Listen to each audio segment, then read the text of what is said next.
성경에서 중요한 두 가지가 바로 구약과 신약 두 시대입니다.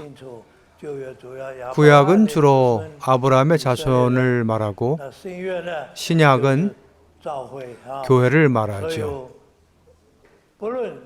어떠한 족속이든 어떤 시대이든 구원받은 사람들이 교회를 구성하죠.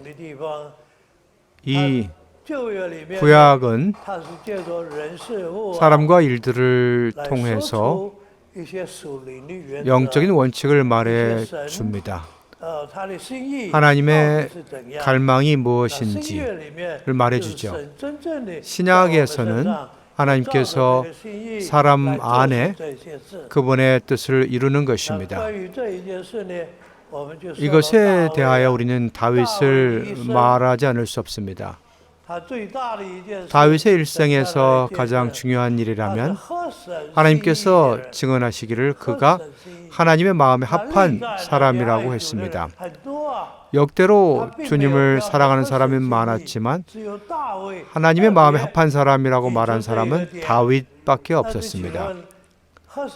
하나님의 마음에 합한다는 것은 특히 어떤 방면에서 하나님의 마음에 합한 것입니까? 아마 우리의 이해로는 다윗이 하나님의 거처를 관심하고 하나님의 집을 관심하는 것이라고 말할 것입니다. 하나님께서 이 땅에서 안식할 처소를 얻기를 원한다는 것이죠. 그러므로 선지자 신원자 나단이 에게 말하기를 나는 백향목궁에 살지만 나의 하나님은 장막에 거한다고 말했습니다. 다윗은 하나님을 위하여 거처를 건축하기를 원했습니다. 나단은 이것을 듣고 기뻐하며 당신의 뜻에 따라 행하라고 했습니다. 그런데 저녁이 되어 여호와께서 나단을 통해서 말하기를 다윗에게 그것을 하지 말라고 했습니다. 왜 그렇습니까? 첫째, 너는 전사이다. 싸우는 자이다. 전쟁에서. 그러므로 너의 후손을 너의 씨를 통하여 거처를 건축할 것이라고 했습니다. 그러기 위해서 나는 너의 집을 먼저 건축할 거라고 했습니다.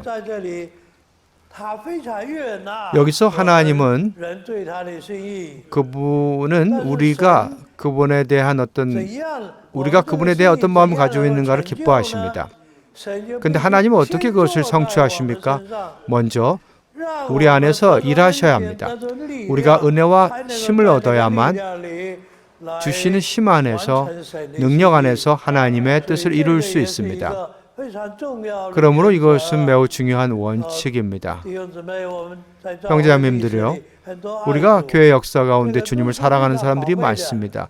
그들은 매우 귀한 지체들이지만 특히 회복 안에서 주님은 우리에게 한 가지 회복해 주셨는데 그것은 바로 그리스도께서 몸을 얻기를 원하시고 하나님의 집을 얻고자 하는 것이며 결국에는 새 예루살렘을 얻기를 원한다는 것임을 보여주셨습니다. 이것을 만졌다면 여러분은 하나님의 마음을 만지는 것입니다. 형제자매님들이요, 여기 앉은 형제자매님들은 모두 하나님의 뜻에 대해 얼마나 관심하고 있습니까? 첫째, 하나님의 뜻이 이것인 줄을 아십니까? 둘째, 하나님의 이러한 뜻을 관심하십니까? 셋째, 여러분은 이러한 뜻을 위하여 자신을 드리기 원하십니까? 이것은 우리가 추구하는 이 말씀의 하나의 도전이라고 할 수 있습니다. 하나의 일깨움을 주고 있습니다. 빛비춤을 주고 있죠. 하나님의 뜻은 바로 이것임을 보여주고 있습니다. 여러분이 주님을 사랑하는 것도 이걸 위한 것이고 주님을 섬기는 것도 이것을 위한 것입니다. 이것이 첫째이고 두 번째로 여러분이 이러한 갈망을 가질 때 하나님 말씀하십니다. 내가 먼저 내 안에 일을 해야겠다. 내 안에 이런 일을 어떤 일을 해야겠다고 말했습니다. 그런 다음에서야 네가 나의 뜻을 이룰 수 있다고 말씀하십니다. 그것은 다름이 아니라 바로 그리스도께서 하나님 사람이시듯 그분은 우리 안에서 역사하셔서 우리를 사람 하나님이 되게 하십니다. 우리로 하여금 영적인 생명에 있어서 그리스도께서 으뜸이 되게 하고 우리가 온전히 변화되게 하는 것입니다. 이것이 우리가 봐야 할 첫 번째 항목입니다. 두 번째는 다윗의 역사에서 우리가 본 것은 하나님의 주권을 풀어놓으실 때, 그분의 손을 놓으실 때 다윗은 뭔가를 발견하게 됩니다. 자기 속에 있는 것이 하나님의 뜻과 하나님의 마음의 갈망과 큰 차이가 있다는 것을 발견하게 됩니다. 그러므로 그가 다윗이 범한 첫 번째 큰 죄는 그 실패는 바로 우리아의 아내 바세바와 음란의 죄를 범한 것입니다. 음행을 범한 것이죠. 육체의 정욕을 충족시키기 위해서 죄 가운데 떨어진 것입니다. 죄 가운데 떨어졌을 뿐 아니라 또한 자기의 죄를 가리기 위해서 정말 아주 음모를 꾸몄죠. 각종 방법으로 다윗은 자신의 잘못을 가리려고 했습니다. 그래서 우리아에게 어떤 일을 하라고 했는데 우리아는 굉장히 신실했습니다. 그래서 다윗의 어떠한 것에 넘어가지 않았죠. 다윗이 자기에게 어떠한 올무를 씌우려고 하는 것을 몰랐던 것 같은데 다윗을 자신의 왕으로 모시고 생각했죠. 그의 왕국이 자기의 왕국이라고 생각했죠. 결국 다윗은 음모를 사용하여 우리아를 죽였습니다. 이것은 하나님께 큰 죄를 범한 것입니다. 그러므로 하나님께서는 신언자를 통해서 그를 보내어 다윗을 책망했죠. 다윗은 정말 회개하고 시편 51편을 쓰게 됐죠. 하나님이 그를 용서했습니다. 그렇지만 용서를 하긴 했지만 하나님은 다윗의 집에 칼이 영원히 떠나지 않게 하셨습니다. 우리가 사무엘서 상하를 읽어보면 그러한 기록들에서 하나님께서 다윗의 그 후기에 그에게 준 징벌이 크다는 것을 알 수 있습니다. 정말 큰 징벌을 내렸죠. 그렇다고 해서 하나님이 다윗을 폐위당하게 했습니까? 아닙니다.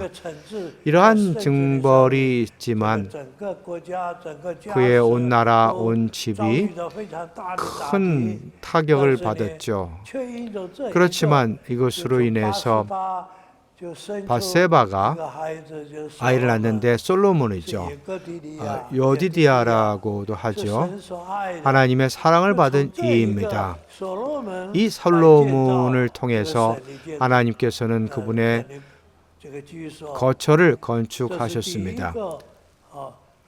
이것이 첫 번째 방면의 죄고, 두 번째 죄는 그가 어느 정도 성공한 후에 교만해졌죠. 자신의 공로가 크다고 생각하고 요압을 보내어 온 이스라엘의 백성의 인수를 세어보라고 했습니다.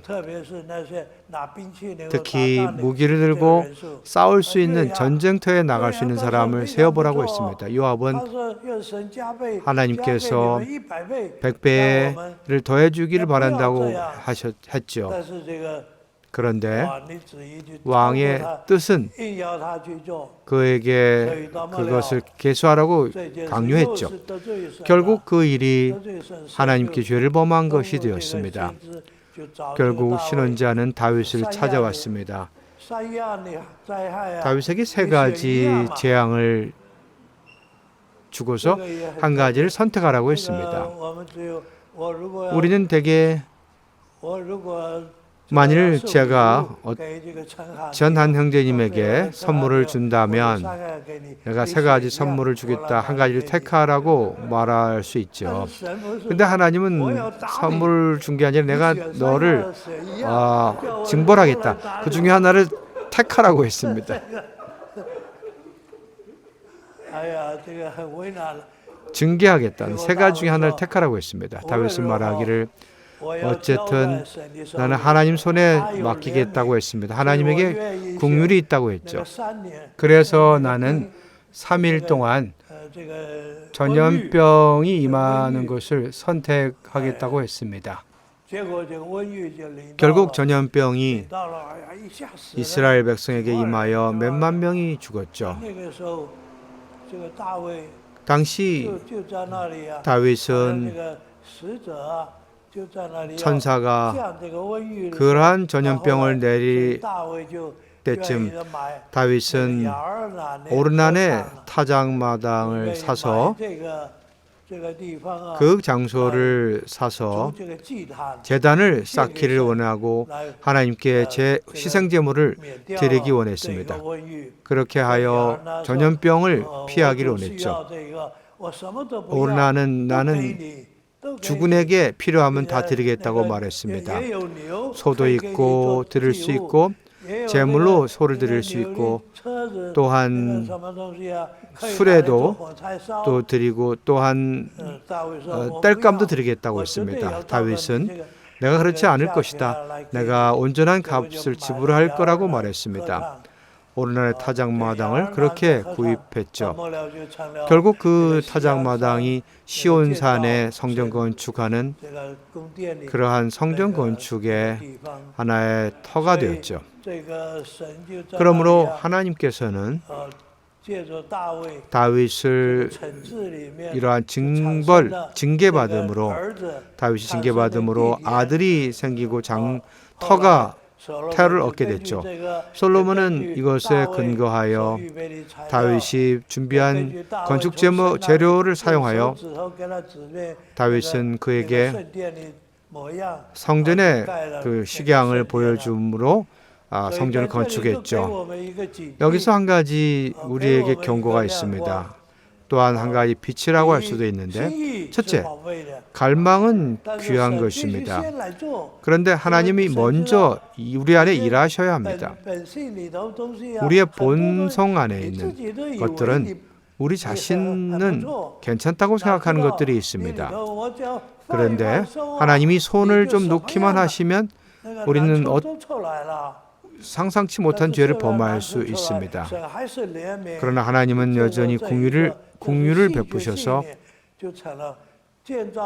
결국 우리를 건축하는 사람이 되고 터를 얻게 하셨고 성전 건축하는 식양도 주십니다. 이 모든 것을 하나님이 주시는 것입니다. 그러므로 이것은 하나의 본입니다. 하나의 그림으로서 보여주는데, 신약에서 우리는 이것을 통하여 격려를 받고 빛비춤을 얻기 원합니다. 주님께 감사합니다. 여기까지 교통하겠습니다.